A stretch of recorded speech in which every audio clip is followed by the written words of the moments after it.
stepped down off the tractor, leaving it running. I reached over the machine and looked at the pump and to see which way the air was flowing out of the exhaust, whether it was sucking or blowing. But then at that second, my jumper and safety vest that I was wearing got entangled in the PTO shaft that was still running, and that took me in. And I was catapulted over the machine from one side to the other, landed on the floor. All my jumper, thick jumper and a shirt and everything was all ripped off. I remember that. I was lying on the floor just with my right sleeve left. And obviously my left arm had been torn off completely straight away. Told my mum, you know, I'm going to go and shoot some crows, I won't be long for tea. I just pulled out of the field, the quad bike jackknife. The shotgun was closed, it wasn't in the cock position and it had a safety trigger on. But as the bike went over, the butt of the gun hit the ground and set both barrels off into my right leg. We both went up onto the roof. We were going along the crawling boards and he was cleaning one area, I was cleaning the other area. And it's unfortunate, for some reason, beyond his knowledge and my knowledge, he stepped back. And as he stepped back, and the bad area was he stepped onto a skylight. I can't remember coming through the skylight. I can't remember stepping back. I don't know why I stepped back. Don't know, I can't tell you that, but I just remember lying on the floor. A lot of agony. They took me into theatre where they made the wound safe. And I was operated on for about 6 hours. Halfway through the operation, they came out and told my parents that they only had one option left, and that was to remove the leg to save my life. I heard a crash, I was up there, heard a crash, and I quickly looked round. I wasn't far away from Peter actually, and I just saw his hands going through the roof. It turned out he had a broken femur in the middle of his leg, top thigh, straight a clean break.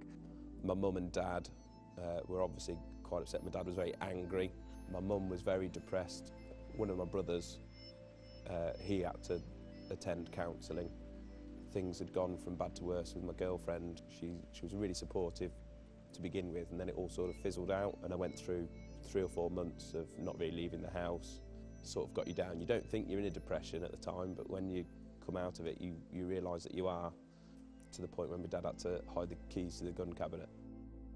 Getting back to work, it took about a year. I think the annoying thing was going from the person that did as much as he could on the farm, whether it was day or night, to going to having to ask people, you know, to get a lift somewhere, or whether it was just to make a cup of coffee.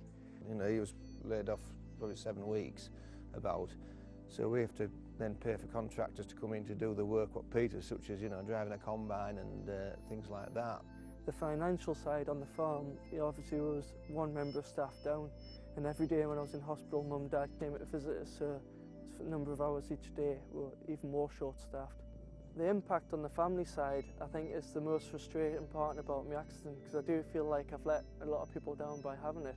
It's sometimes a shame that accidents do have to happen to make you more safety conscious. Since the accident, obviously, I'm a lot more cautious around a lot of the machinery I use. I take my time a lot more now, stand back a little bit and look at the job that I'm doing rather than just diving in and obviously getting something wrong, because once it's happened, you can't take it back. Some people have said, you know, what's the point in having this piece of string with a knot on it? It's there to make you think and to carry this promise not, or put it in a prominent place where, you know, you see regular, but just be bloody careful. And just to get the promise knot out there and to see the pictures of 39 knots, which is the number of fatalities last year, it could quite easily have been 40, and that would have been, you know, another knot for myself. It's sort of a reminder, because sometimes you can be in a bit of a trance when you're working, especially something that's repetitive, that you do every single day, and something, you know, and you've done it for years and years and years and nothing's ever gone wrong, but sometimes, you know, the one little thing can tip you over the balance, and an accident can happen. So I'm not just somebody who sits in an office all day and I'm telling you not to do this because it's dangerous. You know, I've been there.